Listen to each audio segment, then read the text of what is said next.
It's the holiday season, which means soon many of us will be gathering with friends and family to celebrate over a meal.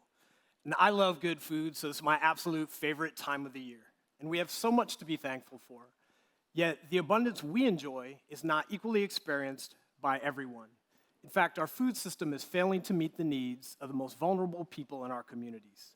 I'm Haile Johnston. My wife Tatiana and I created the Common Market to do something about this. Our food journey began about 20 years ago, working alongside of our neighbors in Philadelphia to try to change how we access nutritious food. Many of our people were struggling with chronic health conditions, preventing children from learning in schools and families from overcoming generational poverty.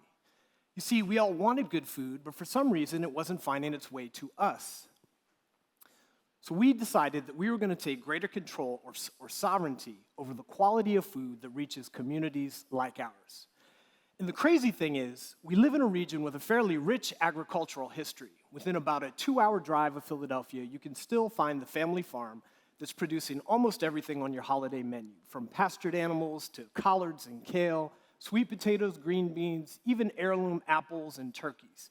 Yet many of these growers struggle to compete with cheap, often processed food brought in from far away and produced with no regard for labor or environmental impact.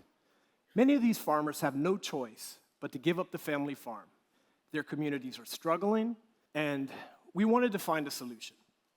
So we sat with dozens of farmers and listened while they shared how the connections between urban and rural people had eroded over time. And this is not just in Philadelphia, but in every region of the country. We dreamed of the Common Market to help rebuild some of this connective tissue for a better food system.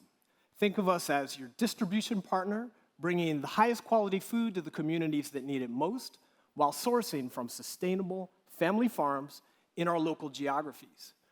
We work with schools, hospitals, and other community venues, bringing the ingredients that make meals more nutritious and delicious.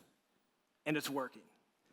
Consider the story of one of our partners, the Bridgeton School District in South Jersey, where they're now featuring locally pastured pork carnitas and introducing salad bars to their largely Latino student body. Bridgeton's a small district in a farming community, largely teaching the children of farm workers, yet previously were sourcing no food from their local farm economy. Now, through our partnership, they've committed to buy more than $500,000 a year in local and sustainably grown food. And commitments like this are going to keep local growers, farmers like Kenny Barty, a young black farmer, in business and on his land. And this is just one story from the more than 240 schools and 150 family farm partners we work with in the Mid-Atlantic region alone. So what began as a humble quest for better food for our neighborhood has expanded pretty significantly.